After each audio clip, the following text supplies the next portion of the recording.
વાત કરીશું હવે સોના ચાંદીની। આજે 1 ઓક્ટોબરે જ સોના અને ચાંદીના ભાવમાં વધારો જોવા મળ્યો છે।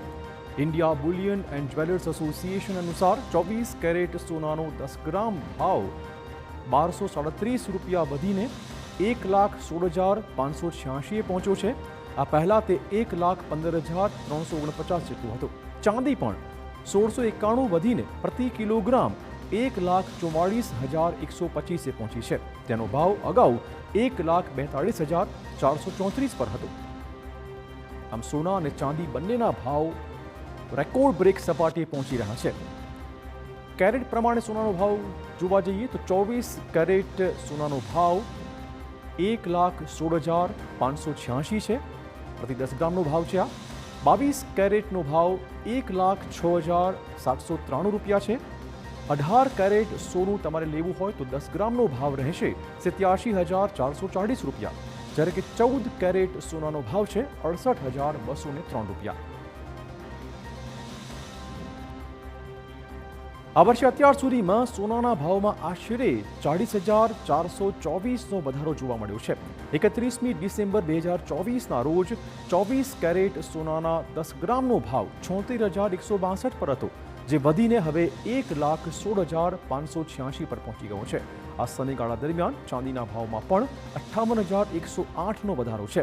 31મી ડિસેમ્બર 2024ના રોજ 1 કિલોગ્રામ ચાંદીનો ભાવ 86,017 રૂપિયા હતો અને હવે તે વધીને 1,44,125 પ્રતિ કિલોગ્રામ પહોંચી ગયો છે અને હજુ તો સોનાની કિંમત 1,55,000 રૂપિયા સુધી પણ પહોંચી શકે તેમ છે।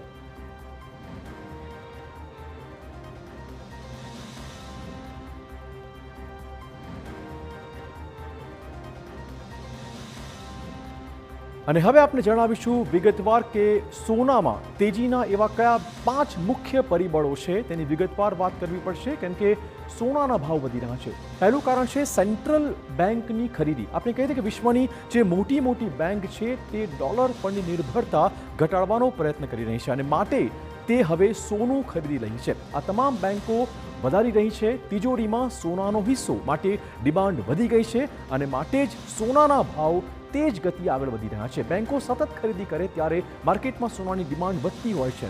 ડિમાન્ડ વધે ત્યારે ચોક્કસપણે તેનો ભાવ પણ વધતો હોય છે અને આ જ કારણ છે। બીજું પરિબળ જોઈએ તો ટ્રમ્પ પરિબળ અને નીતિગત અનિશ્ચિતતાનો માહોલ ચોક્કસ છે। આની વિગતવાર વાત કરીશું।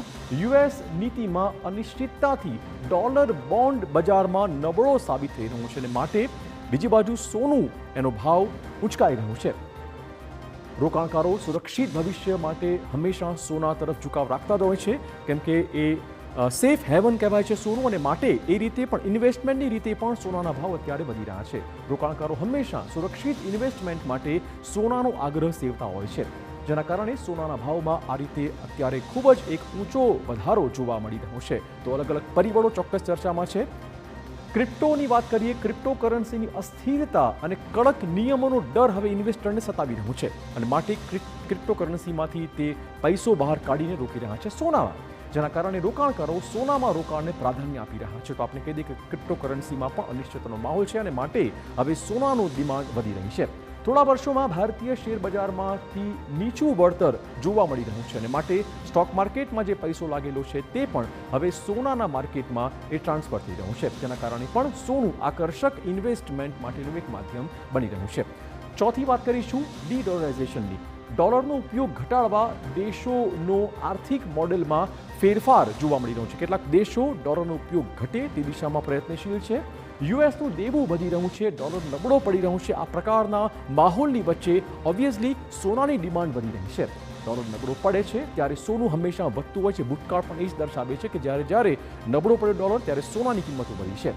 સોનું ક્યારેય સંપૂર્ણ નકામું નહીં, એ અવિનાશી કહેવાય છે। લાંબા ગાળાની આ સંપત્તિ ચોક્કસ જોઈ શકાય। ભારત દેશમાં તો ચોક્કસ એ ઇન્વેસ્ટમેન્ટનું એક માધ્યમ છે। તમે જુઓ લગ્ન સરાની સિઝનમાં પણ લોકો સોનું ખરીદતા હોય છે। મર્યાદિત માત્રામાં ઉપલબ્ધ ચોક્કસ હોય છે અને માટે થોડું થોડું કરીને પણ દરેક ઇન્વેસ્ટર એ સોનામાં ઇન્વેસ્ટ કરતો હોય છે। ફુગાવાના સમયમાં તેનું મૂલ્ય જાળવી રાખે છે. એટલે સોનું બહુ જ ગગડે તેવું ક્યારેય બનતું નથી અને માટે જ અત્યારે સોનામાં ઇન્વેસ્ટમેન્ટ એ સૌથી વધુ પ્રાધાન્ય આપતું પરિબળ છે. લાંબા ગાળે સોનું રાખવું મોટાભાગે હંમેશા ફાયદાનો સોદો જો સાબિત થતો હોય તો એ સોનું છે અને માટે જ તેની ડિમાન્ડ વધતી હોવાથી સોનાના ભાવ અત્યારે વધી રહ્યા છે. વિક્રાપનીમાં હવે સમય થઈ ગયો છે નાનકડા બ્રેકનો.